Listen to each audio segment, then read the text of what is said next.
Hello, Rouse. For lesson 3.3 on critical points, I want to review the definition and take a look at a couple of examples. It can be a challenging definition for students.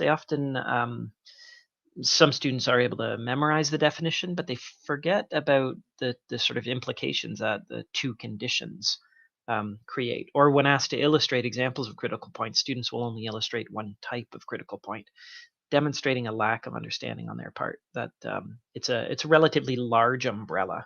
I don't think memorization is the approach to go here. Well, I feel like you probably need to memorize the definition, but then just use your understanding to apply that to different situations. So the other weird thing about a critical point is that it's usually easier to start by defining a critical number. I could say that P is a critical point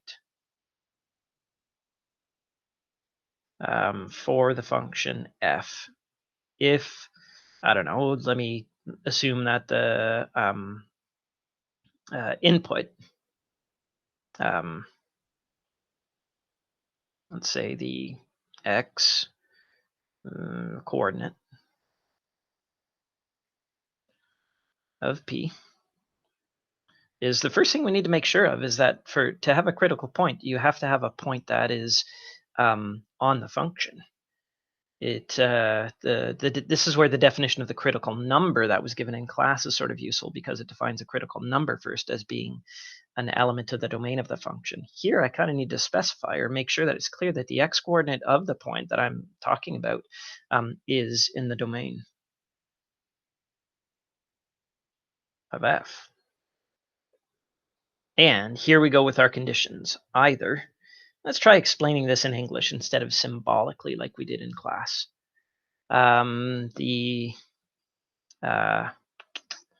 Let's say, would have been nice if I could have introduced a symbol for the x coordinate of P. But I'll continue writing it out. Either the x coordinate of P is a root of f prime, or the x coordinate of P is, point P, the I don't want to call it a location. Let's just say is not in the domain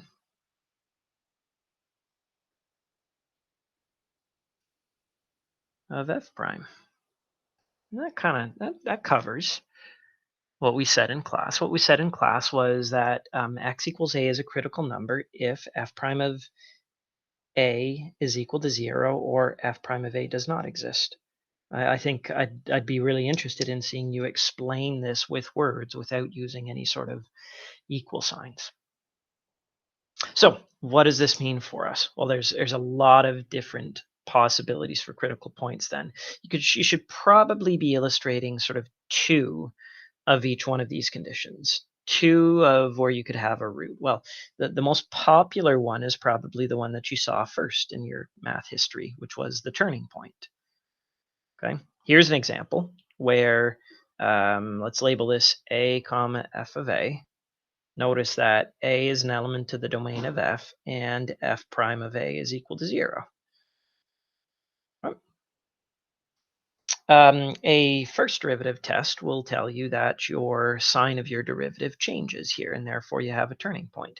You compare that to what we would call a stationary point, or a type of shoulder point. It's a type of inflection point as well. Here's a comma f of a. I should be labeling my functions. There's f, there's f. Notice that a is an element of the domain of f, and f prime of a is equal to 0. If you're going to talk about the root of a derivative as being a point of interest, I think you should clarify for your reader that it is not necessarily the case that you have a turning point. You wouldn't want them to make any sort of false assumptions. Fine. I feel like illustrating that f prime of a is equal to 0 is relatively straightforward, because I'm trying to illustrate the slope of the tangent there. Well, why don't we illustrate two of the cases where the x-coordinate of P is actually not in the domain for f prime. One of the easiest ways of doing this, I think, is with the inverse of the cubic, here y equals the cubed root of x. I'm not sure if illustrating a vertical tangent, that should probably get my reader's attention. Although, because my camera's turned, I'm not sure that that's vertical or not.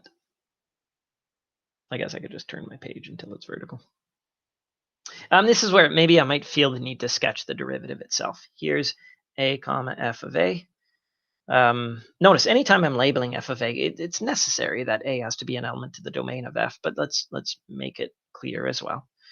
A is an element to the domain of f, especially in this example where if I'm going to sketch the derivative, this is why it was so important for me to have my functions labeled, because I want my reader to understand this is the original function, not the derivative. Let's see, my rates of change approach 0 in both directions, but then my rates of change increase without bound as x approaches 0.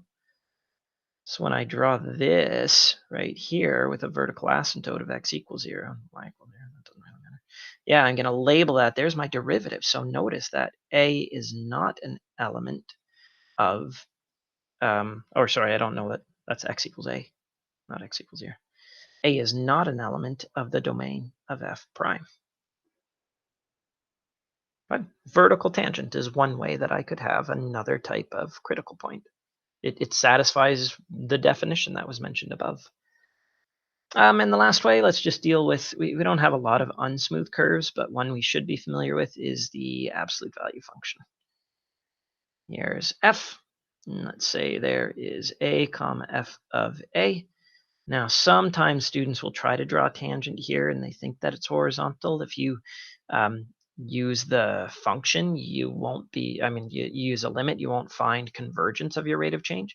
Your rate of change here is 1, your rate of change here is -1. That's not converging towards 0. Therefore, the rate of change isn't 0 at that point. You also might want to mention, I should be erasing these afterwards. Like if you ever feel like you can draw more than one tangent, it's probably the case that you shouldn't be drawing any. I think the sketch of the derivative is the easiest way of illustrating this fact. Let's see. My rate of change here looks to be constantly negative. Let's draw it there. And then my rate of change immediately changes to being constant and positive. There's f prime. This looks like some sort of gap right here. I'm not sure when this happens. I don't want my reader to think that it's a vertical asymptote. I hope they wouldn't make that assumption. Notice again that a is not an element of f prime. So there's me illustrating 4 different ways of satisfying the definition that has 2 different conditions, so that I'm demonstrating the most of my understanding. I'm demonstrating that I understand a couple of different ways that critical points can occur.